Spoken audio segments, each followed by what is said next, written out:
Hey everyone, Kansas City's two favorite things are football and trucks. For trucks, my advice is always go to Roberts Robinson Chevrolet Buick GMC in Excelsior Springs. Go online to robertsrobinson.com or check out their Facebook page. GMC, we are professional grade. Welcome back to the Border Patrol on Sports Radio 810 WHB. Stephen St. John and Stan Weber, Jake Gutierrez here on this Red Friday, September 17th. 2021. Good morning, Stan. How are you? I'm doing well. It's Friday. And That's right. It's the NFL football season, college football season, and the Royals Salvi season. That's so right. all of those things are pretty nice. And the weather. Isn't it an American Royal weekend? It is. And the weather's awesome. The weather's beautiful. They used to do American Royal like early November. And when we were standing around the fire, it was fine eating barbecue. But otherwise, it's pretty cold out there. So I like the move. Something tells me November this year is going to be like 84 degrees. I've had it, just give me, again, some fall football weather. All I'm asking for, 65 to 70, maybe 75 on a cool autumn night. Going to some high school. I went to a high school football game last Friday. I had a marvelous time watching St. Pius and Cameron. And like you said, American Royal going on. You've got Kansas State, and Mizzou all hosting games on Saturday. And also, if you're looking to do something tonight, Richie St. John and the band that he's in, the Accidental Moguls, are headlining P&L. And so they're playing on the KC Live stage from 9 until midnight. And so we're fired up. There's a picture. Did you put a picture up? Jake is the man putting pictures up and he's a multimedia star, Jake Pounder, so he can do it all. But my wife and I, my dad's watching the girls, and Phil's going to Maryville to watch Pius play Maryville, and that's showdown, and then staying with some friends up in Northwest. And so we're staying at the President Hotel tonight, our favorite hotel anywhere, and we're going to watch our boy. There he is. There's a little Jack White vibe to him, Jake. I think that's what he was shooting for. But anyway, tonight, 9 until midnight on the main stage at KC Live at Power and Light. If you'll come out and watch Richie St. John, I'll be there with a bunch of friends supporting live local music, and my son playing at P&L. So come out and hang out with me if you don't have anything else to do tonight from 9 until 12. But Stan Weber, football last night. What did you think of that game? That NFC East showdown. It was wildly entertaining. Well, those are the two best words that you used at the end. I've not been a big fan of what the NFL has shown us on Thursday Night Football. The color rush uniforms were awful when they did that for a while, and the players looked lackadaisical. They didn't have the energy playing out just 4 days from the Sunday game that they played in. They would go, the games might be close, and you might say that was an important game. Final score 24-21. Wasn't it great? And I'd say no, there's just no energy. The players don't have a spark. They're not playing to the same level that I see them play when I see them on Sunday and even Monday Night Football. That was not true last night. The crowd was incredible. It was a roar for the last 5 minutes of the game. It was a roar. And there were a lot of Giants fans there in Washington, but still, the Washington fans were so excited about what was going on. The Giant fans excited at their time. You couldn't tell who was going to win. The storyline that was written in the last 5 minutes was incredible, where the Redskins did so many good things. Taylor Heineke steps in and throws an unbelievable pass to the ex-Chief in the back of the end zone. Ricky Seals-Jones. For a 1-point lead. There had been so much action throughout the game that missed opportunities for the Giants, and then he throws an interception you just cannot throw. On the next possession, they're up by 1. They run the ball twice, look like we're going to run out the clock, forcing the Giants to use timeouts, and they call a pass play, and he throws an interception. So now he's the bum. And yet they were able to stop the Giants quickly, force a field goal, and with 2 minutes left, start their drive down. And yet you couldn't tell who was going to win. Even then, the winning field goal from 48 yards, wide right. Game over. Giants hold on. Offsides. And the angle they showed us from TV, right from behind the kicker, we couldn't tell in the interior defensive line there was movement. Could not tell. You just saw the kick being no good and the Giant fans going crazy. And they go, nope, we got an offsides, 5 yards, let's try it again. And this time he boots it in barely. inside the right upright. My point is the NFL has hit such a home run so far in early season action. Dallas was not up to the level of Tampa Bay, yet they put on a show in the starting game on Thursday night last week. And then the NFL had a great weekend. Chiefs, Cleveland. I mean, that is such great drama. Monday Night Football. Crazy. I mean, that is in 1 week. It's not like scripted movies. Movies take how long to make? 5 months? A bunch of takes, editing, and you come together with this great drama in a movie. And the NFL is doing it in 1 week, just putting on a show game after game. It's amazing. I don't know if you heard me read this earlier, but you talk about how wild that was in the final 5 minutes. I'll read this again. Taylor Heineke, the first quarterback since at least 1978 that had a go-ahead touchdown pass, an interception, and a game-winning drive in the final 5 minutes of regulation, all on 3 separate drives. All 3 of those happened in the final 5 minutes, through the go-ahead touchdown, through the back-breaking interception, and then had the game-winning drive for a field goal. I mean, all hell broke loose in that final 5 minutes. Yeah, and to set it all up, the Washington football team is down by 6, and the Giants had many opportunities to further the lead, but they ended up with 5 field goals, okay? But they're up by 6, 26-20. On the first play of that 5-minute segment that we haven't talked about yet, they ran an out and up, and he delivered the ball in stride to a running back who goes 56 yards. So it looked like the Giants had real control, and Washington just couldn't move the ball, and he thought, well, the Giants are going to win. It took 2 seconds for the crowd to just roar. Then he threw the back shoulder, back of the end zone, touchdown pass, and you're going, wow, finally Washington's ahead. And then the drama just continued on. When he threw that interception, it was amazing because we don't criticize coaches for passing the ball in the last 2 minutes anymore, right? You go get a first down.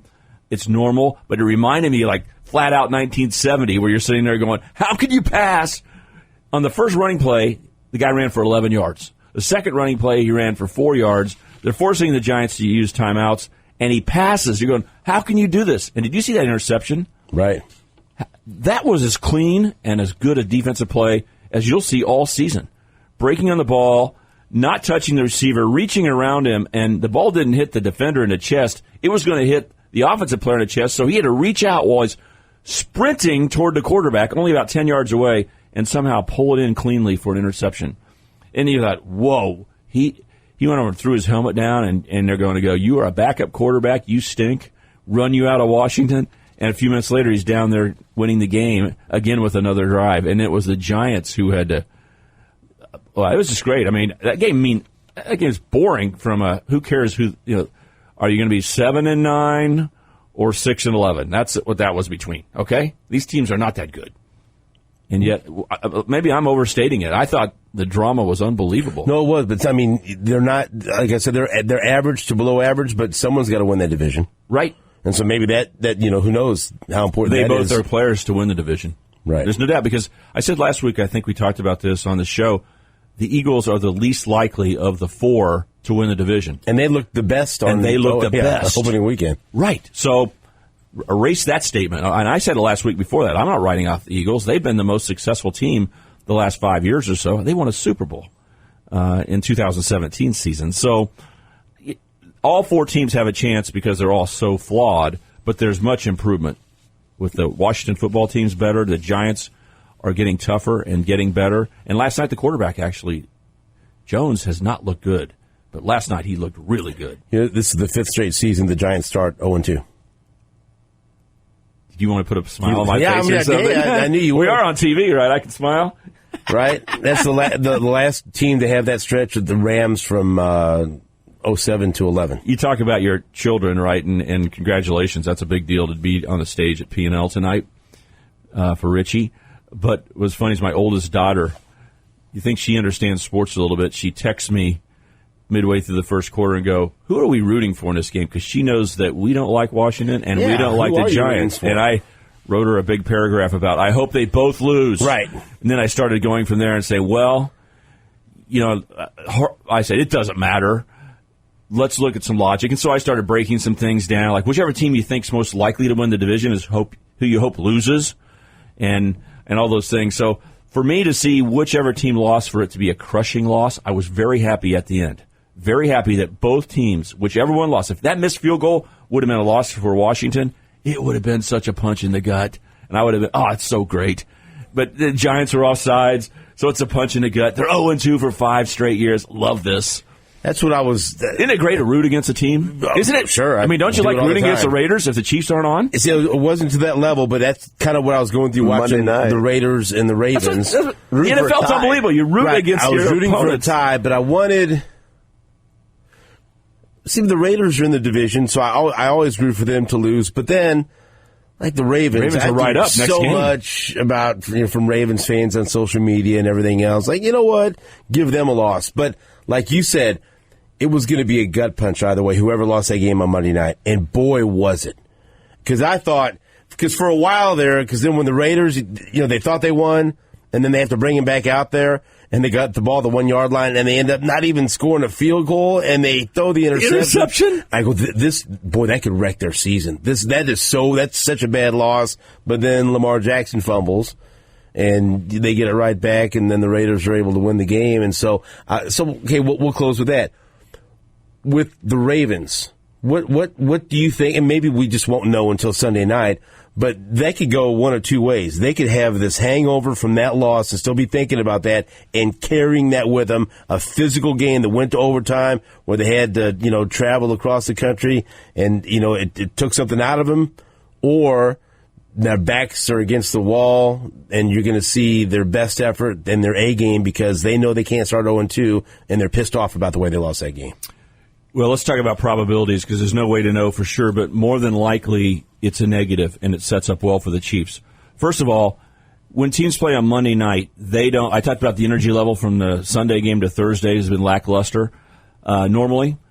Historically, when you play on Monday night, especially you're a road team on Monday night, it is hard to play your normal game the next Sunday. So I think it's a giant advantage for the Chiefs that they played on Monday night, the Ravens, and they were on the road. It was a long trip home.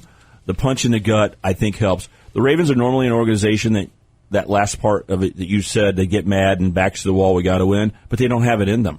They don't have the juice right now. The running back room, everything's on a thread. Like, hey, are you ready? Oh, darn.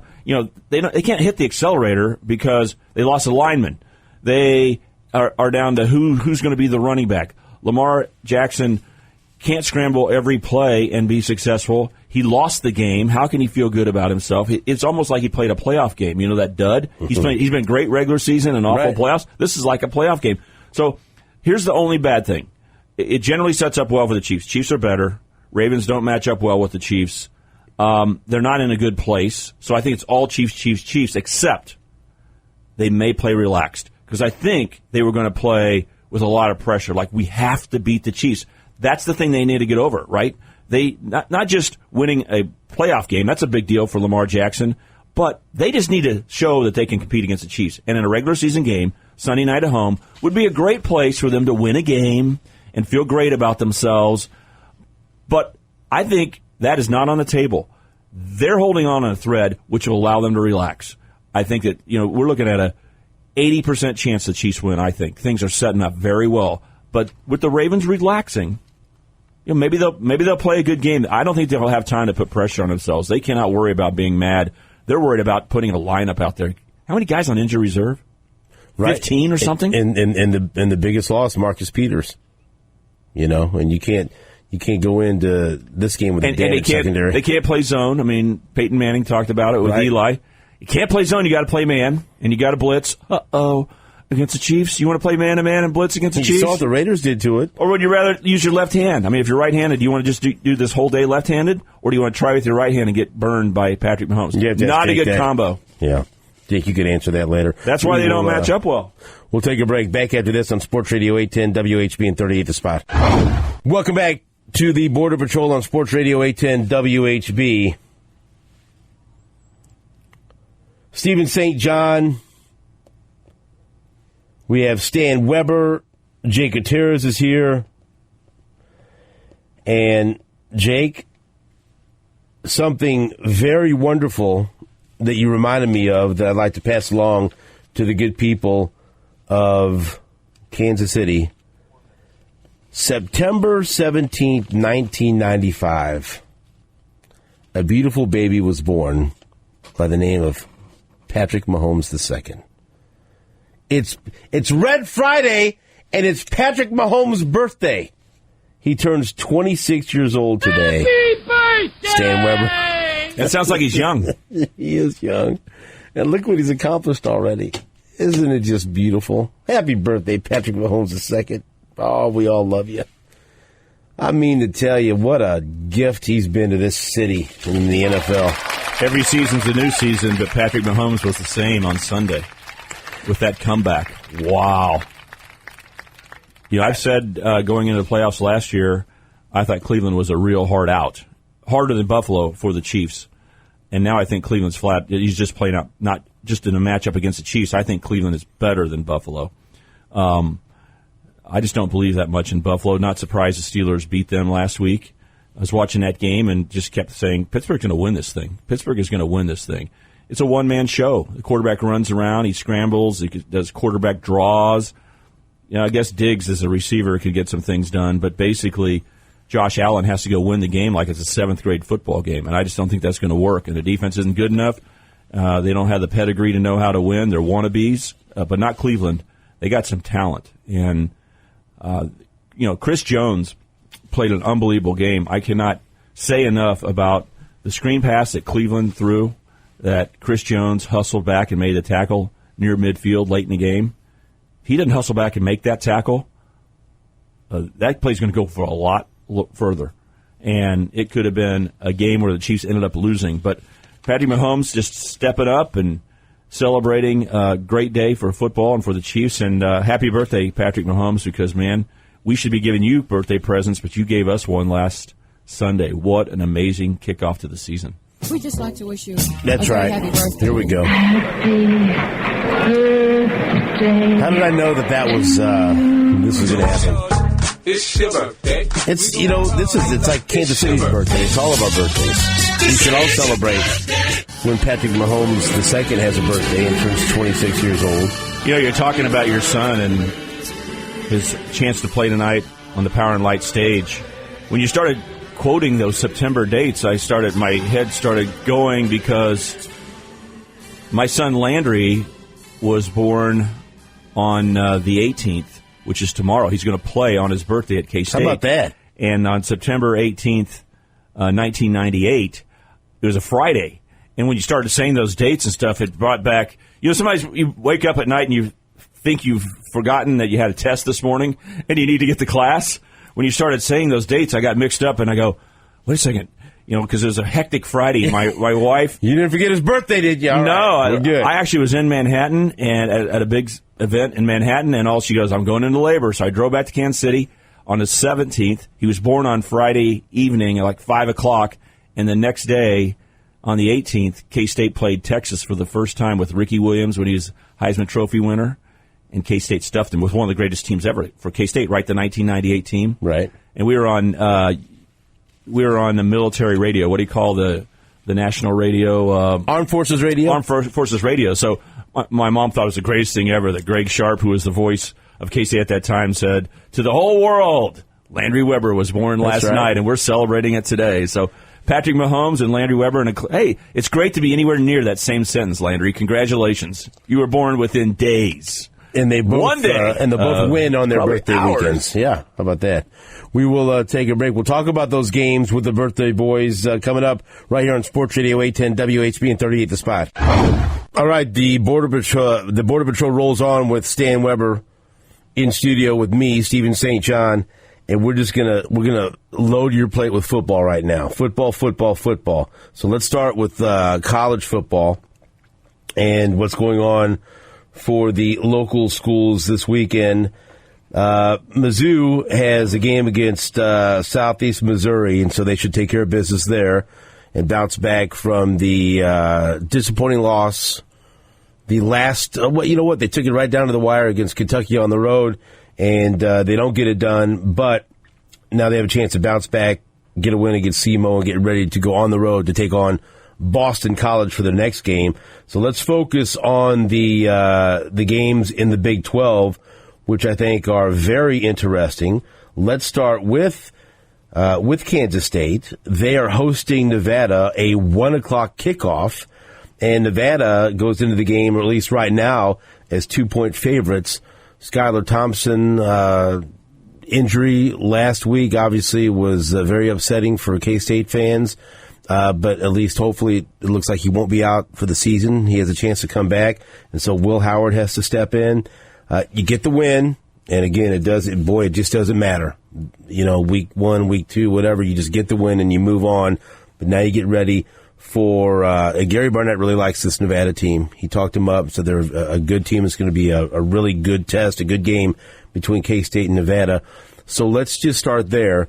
Skylar Thompson getting hurt, Will Howard having to step in. Nobody wanted to see that, and that sucks, especially, for us here in Kansas City. We root for the Kansas City kids and the local kids like Skylar Thompson. Tell me how K-State bounces back from this and gets ready to play Nevada.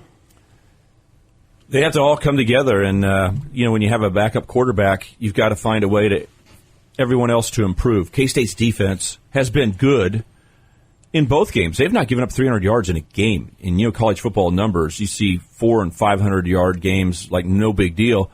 But they didn't have the crispness in the game against Southern Illinois that they did against Stanford. They were flying around against Stanford, multiple guys getting there to make the tackle, no missed tackles, knocking balls down and things like that. So K-State has it in them. There's no doubt that they can play at that level, but the defense is going to have to do that. Now, they did a great job in the second half. Daniel Green had a targeting call against Stanford in the second half, which means he had to miss the first half against Southern Illinois. When he came on the field in the second half, finally, he's been the best defender, and Southern Illinois did not score. In fact, when he's been on the field, Stephen, no one scored against him, Stanford or Southern Illinois. So he's been a big factor, but the defense is going to have to step things up.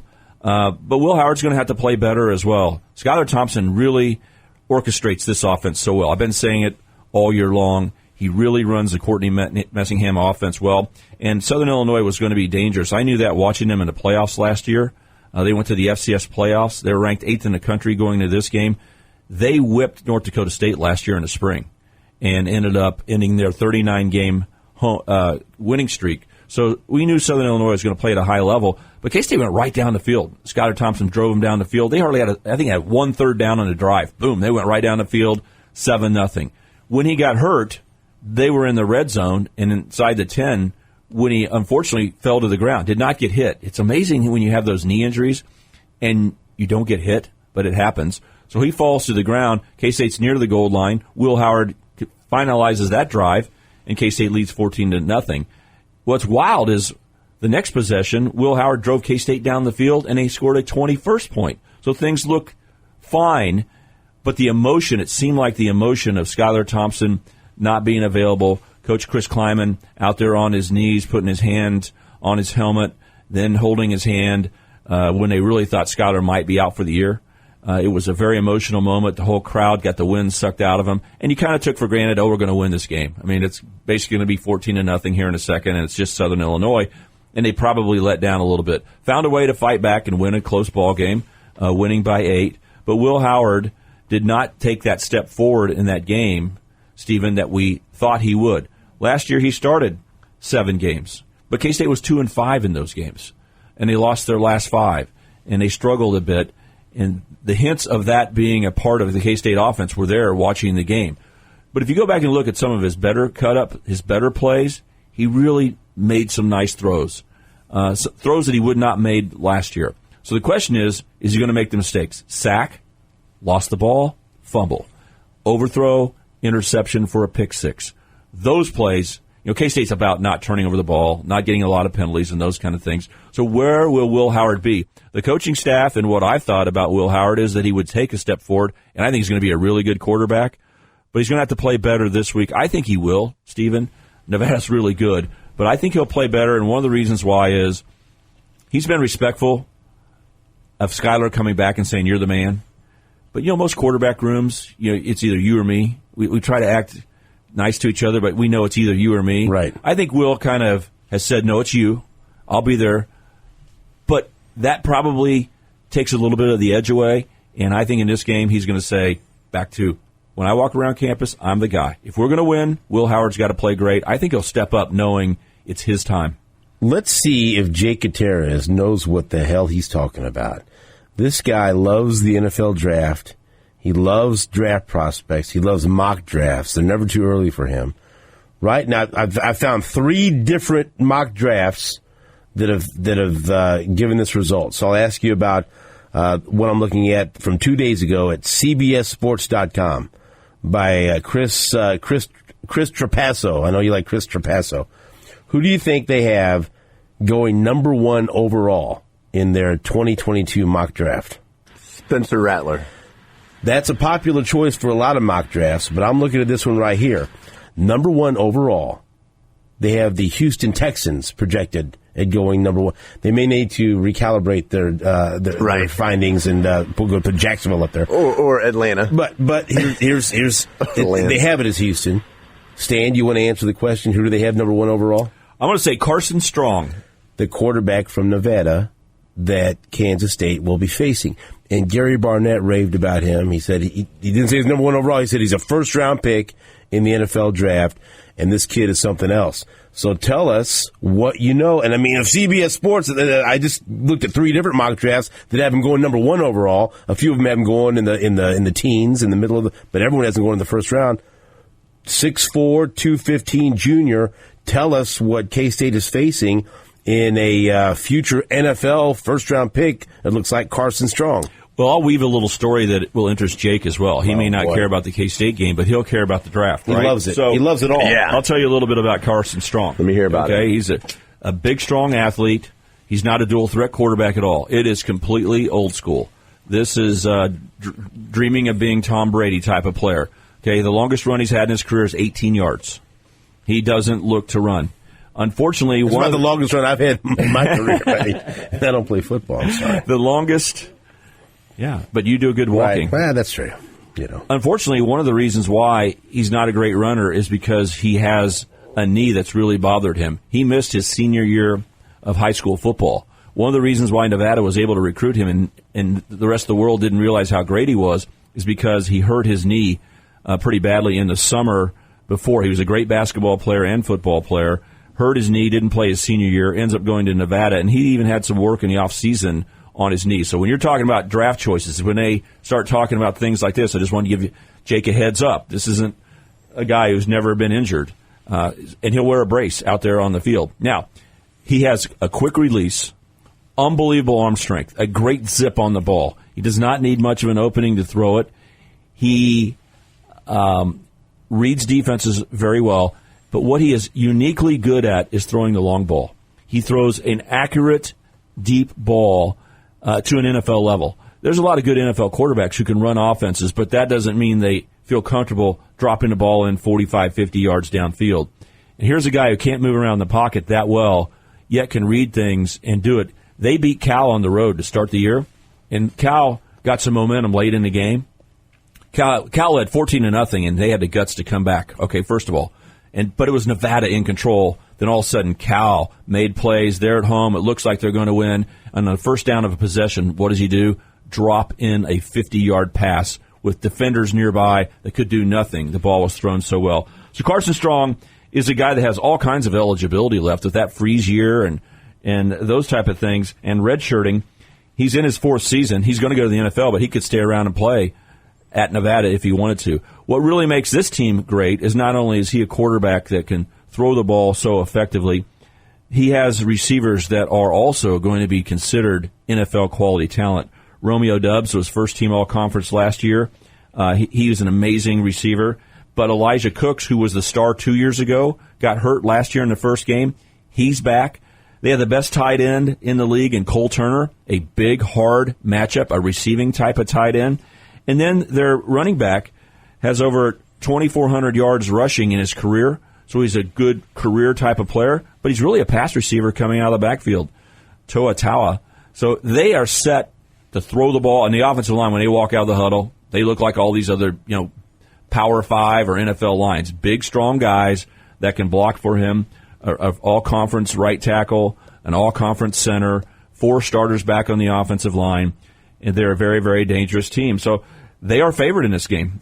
If Skylar Thompson were available, I don't know, Jake knows how these lines move, but I guess it would be a pick'em game instead of K-State being an underdog. But right now, K-State's an underdog to a very good Nevada team, a team that's expected to win the Mountain West Conference. What do you think the line would have been if Skylar Thompson wasn't hurt? I think Kansas State would have been favored by 3 in this game. Ooh, that's a lot of numbers there. That's a big move. I think that's a 5-point swing. I think Skylar Thompson's 5-point swing for that game. Another thing to keep in mind as an interesting note, K-State played Stanford to start the year.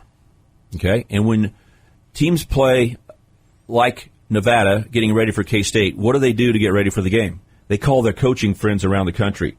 Anybody that played K-State before, right? And especially if it's in the same year, it's a non-con, they're going to call Stanford up and say, hey, what do you think worked? You know, why did you guys play so well against USC and play so poorly against K-State? I mean, what is it with these guys? You know, is there anything you learned from that game? Because when you're on the field watching warm-ups and playing the game and everything else, you learn so much more. And the assistant coaches around the country and head coaches are calling each other.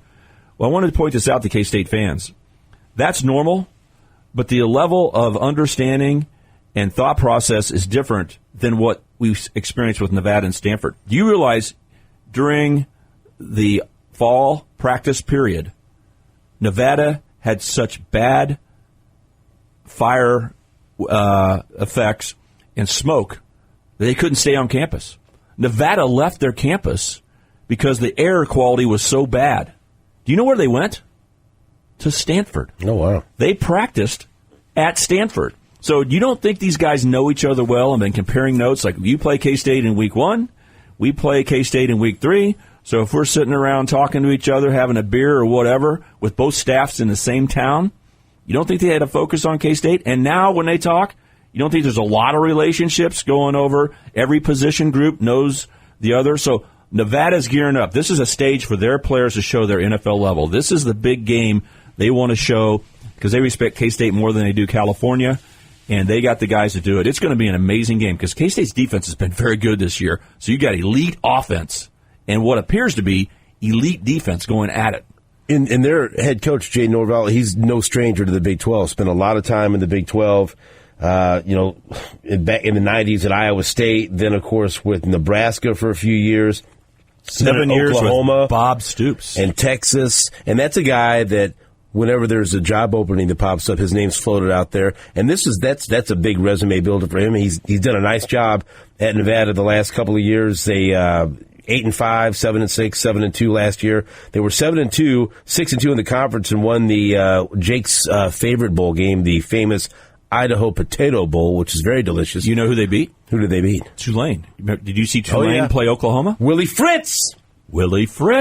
So this should be a hell of a game, and the matchup to watch is this future first round pick in the NFL, Carson Strong, against the excellent K-State defense. There's a lot at stake right now. Big game for both teams because it'll vault Nevada. The winner of this game has a chance to be ranked, especially if it's Nevada, because the nation will be watching much more. Because the Cal game, again, what does Pac-12 football have a problem with? The game was late at night. You had to stay up late to know anything about this Nevada football team. For those out here in this region, couple interesting notes about Jay Norvell. First of all, most of his career was with Bob Stoops and those Oklahoma teams, so he really understands what K-State football is about and what winning is about. But more interesting, I think, is that when he was an assistant in 1988, he was a wide receiver coach at Northern Iowa.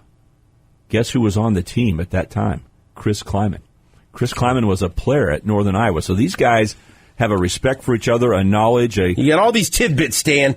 And then the other one, do you know where he played football and started his career in coaching? Iowa. He was at Iowa when Bill Snyder was at Iowa. Oh, wow. So he got a chance. He was an all Big Ten defensive back at Iowa, just like Bob Stoops was.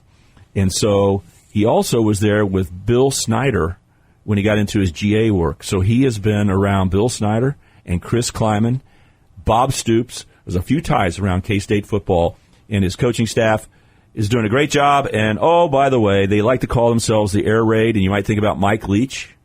Mike Leach and the Air Raid, right? I mean, everybody in the country has learned about the offense. But do you realize that the guy who invented that whole thing and taught Mike Leach was Hal Mumme? Hal Mumme at Kentucky? Hal Mumme's kid is the offensive coordinator, Matt Mumme. He's been there for 5 years at Nevada.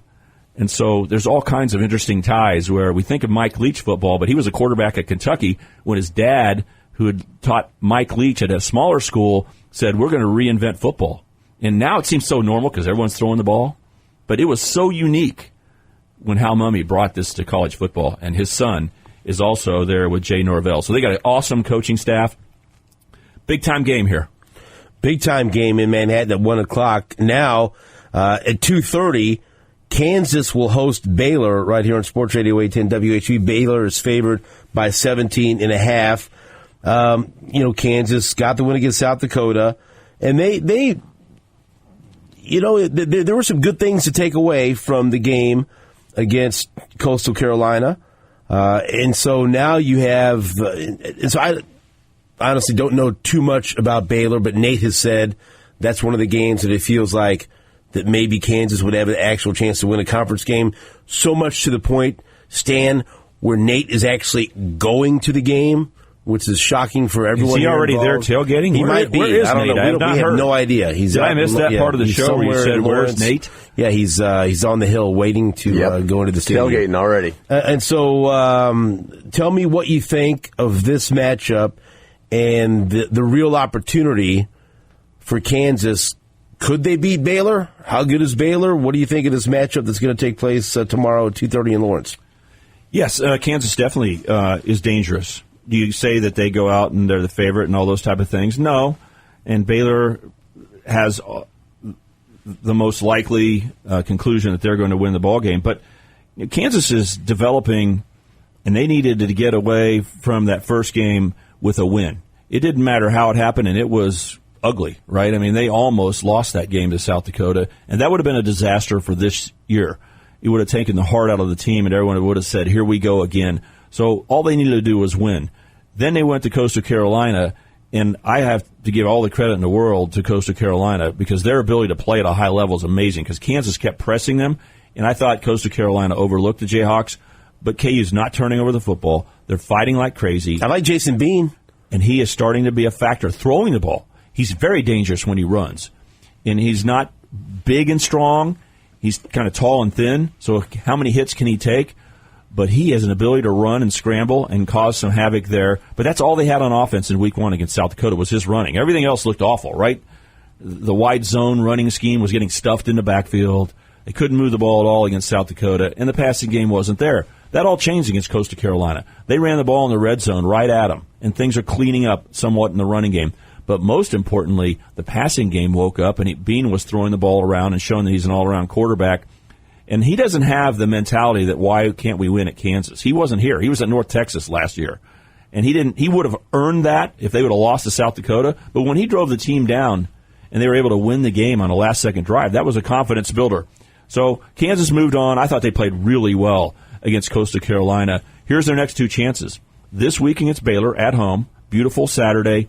If the KU crowd comes out and helps, Baylor's players are not going to listen to the coaching staff. Nate's going to be there. He's going to help. He's responsible for a lot. He's got like 4 or 5 people with him. Is he going to go down and lead the cheers? I mean, he probably can go to the sideline, and he could probably come out of retirement and get back in Baby J. Baby J. He's going to get out there as Baby J. You know that he was. He could put on Baby J and carry his baby around. He can do all kinds of stuff. Well, no, it's a big game because Baylor will not listen to the coaching staff. The football players aren't going to say, hey, this Kansas team's different than the ones you've seen before. They're going to, right, yeah, whatever, coach. And they're going to come up here, and it's going to be kind of a sleepy environment compared to what they're used to. Nate cannot yell loud enough to make it seem like a regular college atmosphere. That's right. You know, it's not going to be a roar. And it just sets up well for Kansas to have a chance. Now, can they continue to play such clean football to not have any turnovers? They're one of the few teams in the country that's played 2 games with 0 turnovers. And that's the things we got to factor in because when I think of Leipoldt's play so far, it changes when you have a turnover or 2 and an easy score by the opponent. But I do think this next 2 weeks is giant. Home game against Baylor, real opportunity. And next week, they're better than Duke. They are better than Duke. I watched Duke last Friday night play against a school I can't even remember the name. I mean, it was such a small school, and they were behind in the second quarter and getting whipped. Finally, Duke made some plays and separated. You'll hear the score, and you'll say, oh, Duke was way better than that no-name team. No, Duke was not. They're bad. And Kansas has a real chance next week. But this is their best chance in the Big 12. and they're most healthy right now. As the season wears on, when you're not a great football team and you're putting it together like Lance Leipold is, one of the big things is your players start getting hurt and beat up, and then the emotional side as well. So right now, everything's fresh. I think they got a win underneath their belt. They felt very good about playing Coastal Carolina. It's going to be fun to play a conference game. Should be a great day in Lawrence, and upsets are a possibility. Jake, 17.5 points. Is that enough for you? It's hard.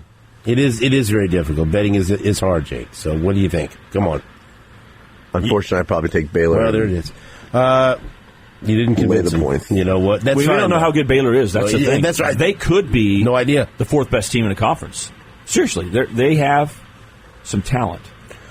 We have a couple of minutes left in this segment, then we're going to transition to Chiefs, but I have to ask you about Nebraska, Oklahoma, 11 a.m.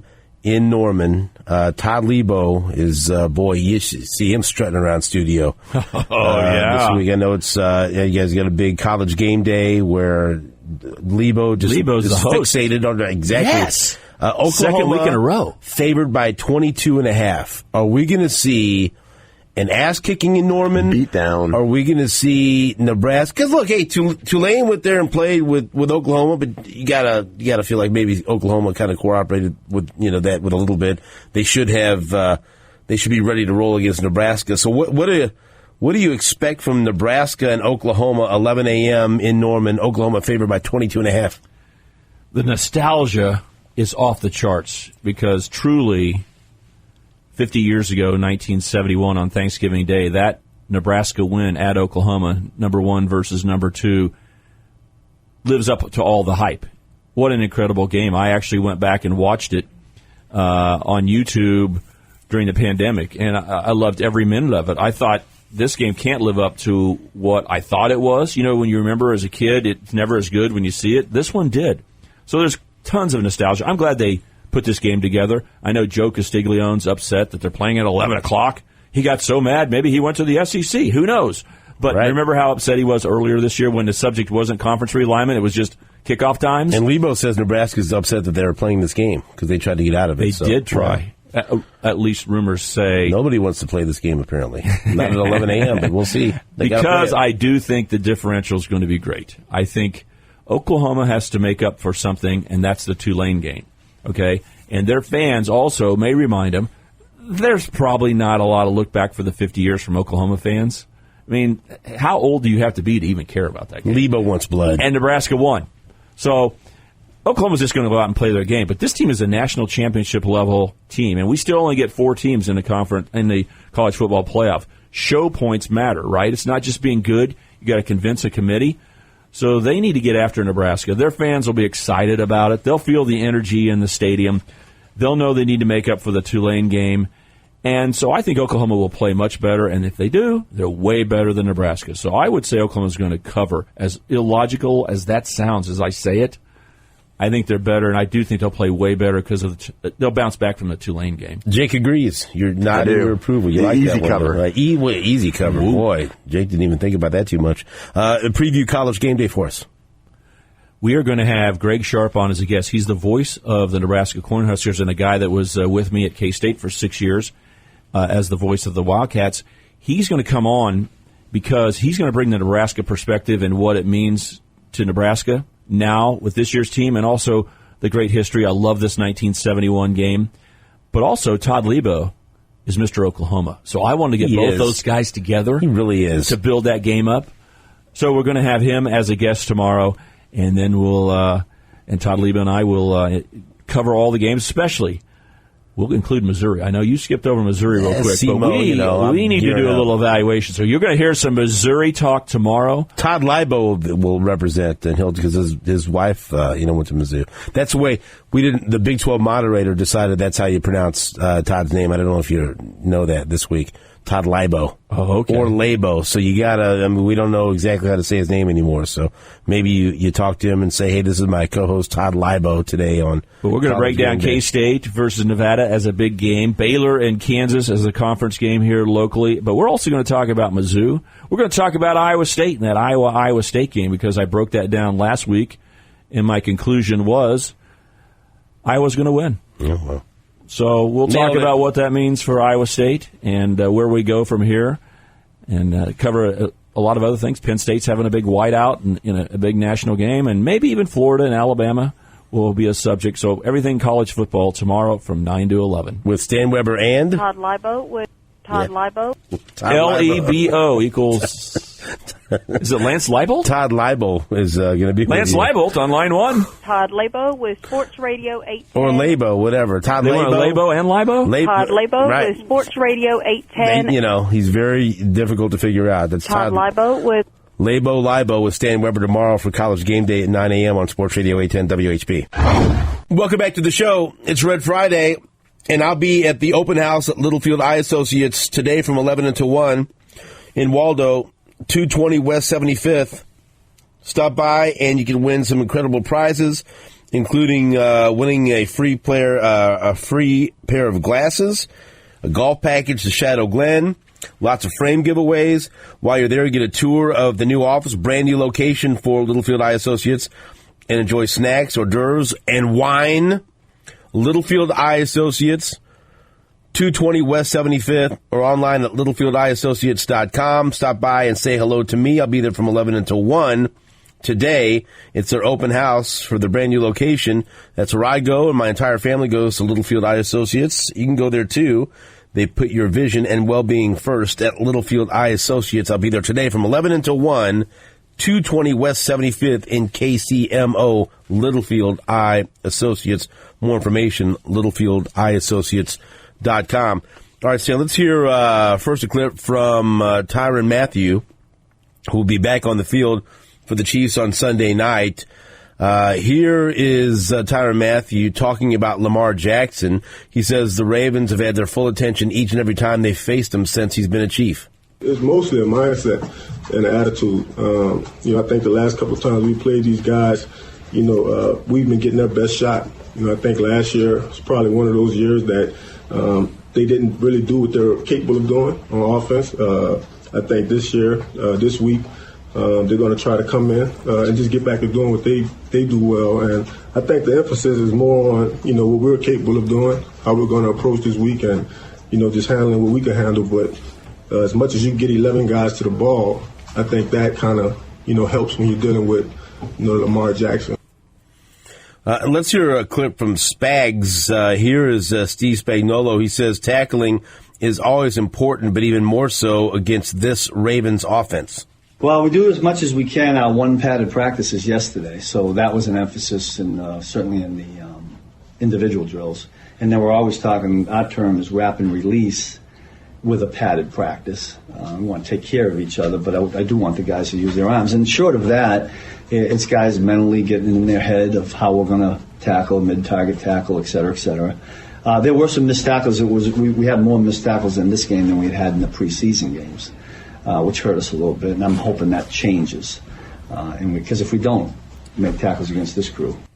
There was a clip yesterday of Spagnuolo talking about how he expected the defense, I think he said the word bleedy or leaky, early in that game against Cleveland, because Cleveland provides them with a matchup that's just unlike anything else that they see. He didn't elaborate too much on that, but he said it's just really difficult. He said it's hard to duplicate what Cleveland does in practice. So he expected them to have some issues early on. He goes, I didn't think it would be that bleedy, that leaky early on, but he felt like they made some strides in the second half. But you said it, everyone says it, as tough as a matchup as Cleveland might be, it seems like the Ravens are a very good matchup for the Chiefs. What specifically do you see? You heard Tyrann Mathieu talking about it, and Steve Spagnuolo, the importance of tackling and not having those missed tackles. And the Chiefs have been very successful against the Ravens since Lamar Jackson's become their quarterback. Your thoughts on Tyrann Mathieu, Steve Spagnuolo, their comments, and them preparing for a much different opponent offensively than Cleveland in Baltimore? First of all, Tyrann Mathieu is a big-time playmaker and a difference maker in my mind about Chiefs defense. Sometimes watching the game against Cleveland, a buddy of mine sent over a text that I think resonated. Is Bob Sutton the defensive coordinator again? No. But I thought without Tyrann Mathieu there, it is hard to match up with Cleveland. And then Steve Spagnuolo talked about how hard it is to practice in football today. College and the pros, they basically have quit tackling. You see all those soft little spongy roller things they have, and you go tackle a thing rolling across the field, and when you tackle fake things, you fall on a nice pad. Marty Schottenheimer used to pad up for 2 days and get after it. And then on Thursdays, they would say, okay, on Friday, they'd say, well, let's work on goal line. It's an easy day, but let's work on goal line live against each other. It was a whole different thing. And against Cleveland, Nick Chubb, Kareem Hunt, you cannot duplicate in practice what they're going to bring. For them to finish off the runs, it makes Cleveland a hard team to stop. And they really, Landry's an awesome wide receiver, and Baker Mayfield's crafty enough, and Cleveland's a hard team to beat. The Ravens don't have that physicality. Their running game's about putting you in a bind because the quarterback is so fast and dangerous running the football. The zone read works so well because you leave one player unblocked. You talked about the 1971 game back when you had option football in Nebraska and Oklahoma. It's no different now. It's just not out of the wishbone. They're still reading guys and not blocking them. So when the Ravens' offensive line got after it and left one guy completely unblocked, and Lamar Jackson, all he had to do was read, do I want to give it to this good running back or do I want to keep the ball? It put the defense in a big bind. But their running back situation is not as good as it was before. They're not as lethal running the football with others, and then it becomes a Lamar Jackson show. He also will make mistakes in the passing game. If the running game goes, here's what makes the Ravens good. When the running game goes, the passing game opens up because you got to commit so many guys to the line of scrimmage. Suddenly you got an eighth guy up in the box, a ninth guy sniffing in there, trying to help make tackles, and the play-action pass is wide open. And Lamar Jackson can handle the lack of multiple reads. Okay, when they run a play-action pass, it's like it used to be in the old days in college football. You run, then you fake the run, and someone's wide open, and you have one receiver basically to throw to. And Lamar Jackson is an accurate passer with a good arm. But when he has to drop back and be in the pocket, and it's 3rd and 8, he isn't going to read the defense perfectly and go to his second or third receiver and have an efficient passing game. So you might have a play against them here on defense, and there that you're going, okay, the Ravens are good. But before they drive 60 or 70 yards down the field against the Chiefs, at some point, what do they face, Stephen? 3rd and 8. Right. And that's it. Tyrann Mathieu is good enough. Chris Jones with pressure can get back, and Lamar Jackson is not going to be a good decision maker to deliver the ball effectively in a passing game. So they are good, but they break down somewhere in a possession. And then defensively, we talked about it a little bit. If you heard us earlier, think about the bind they're in. I believe in sports, Steve. I don't know what you think, but when you're put in a tough situation, to not do what you do well is the dumbest thing you could ever think about, right? I'm a real good, if you're a baseball pitcher, I only throw fastballs well. I can't throw curveballs, but man, this is the greatest fastball hitting team we're playing, so I'm going to go up there and try to win against the best with a bunch of curveballs. I don't believe in that. You got to bring your thing, right? Right. The Ravens can't play zone defense well. Are they really going to try to lay back and play zone defense like the Chargers against the Chiefs or Cleveland might do it? If they do that, they are going to take themselves down to play at a level that's not good enough to keep up with the Chiefs. So more than likely, what do they have to do? Okay, go play man-to-man without Marcus Peters and his ball-hawking ability to maybe sneak an interception in there, and against the Chiefs, who love seeing man-to-man, love seeing you bring the blitz, and the Ravens' defense is not scary enough. If they bring that blitz, when the Pittsburgh Steelers were playing at the highest level and they were Blitzburg, you'd have to be concerned because when they brought the blitz, you could laugh about Patrick Mahomes lighting it up, but I'm telling you, he's going to take some big hits, and they could get there and cause some havoc. The Ravens like to do it, and they're only average at everything. They don't overwhelm the quarterback.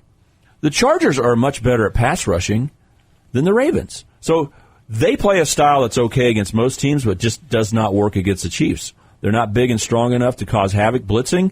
They're probably going to have to play man-to-man, and Patrick Mahomes will eat that alive. Andy Reid will just laugh. And when they bring blitzes, the Chiefs will burn them. The Chiefs are just too good. I'll ask both of you this question. This is a dumb question, but just popped in my head. Which former Chief concerns you more on Sunday night? Justin Houston or Sammy Watkins? Sammy Watkins.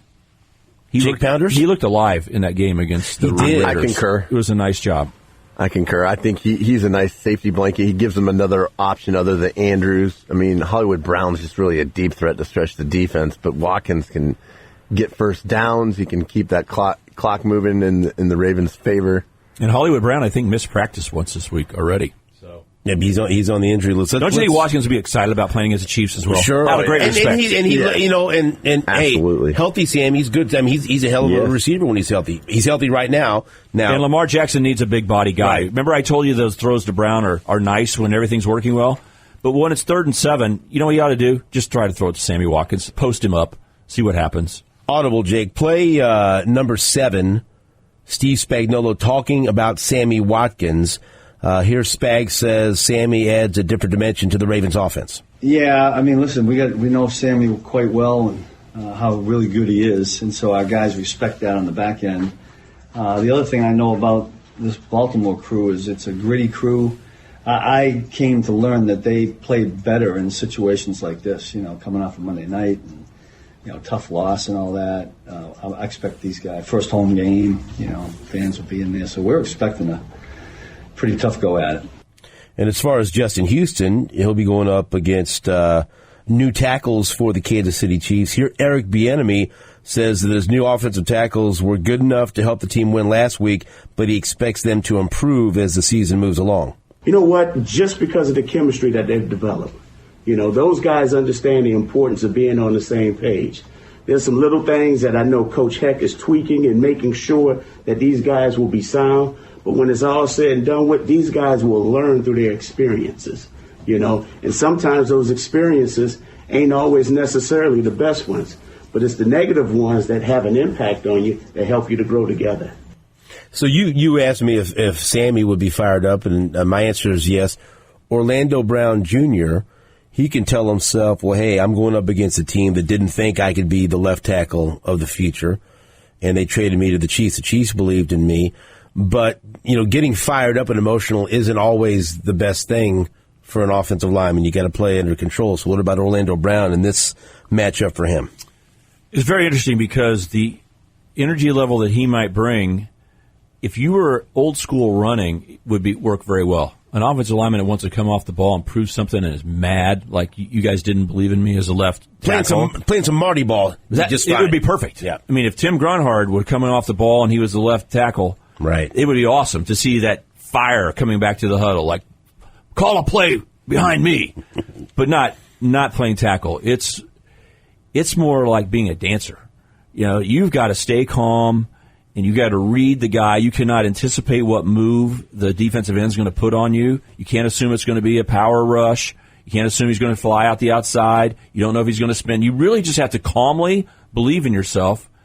And with Brown, say I'm a big boy, stay in the middle of his body. I mean, that's what he's trying to do, is stay in the middle. And when you try to go side to side, I am strong enough to keep you from getting there. But he admits, and he showed in the game, he's not athletic enough to just dominate people if they use speed or if they get away from him. So you're right. He cannot play with emotion. He's got to stay calm and just believe in himself and do his job and not get caught up in all of that, because that's what offensive tackles do nowadays. And Eric Bieniemy has moved closer to being ready for that stage of being a head coach with that comment that you just played.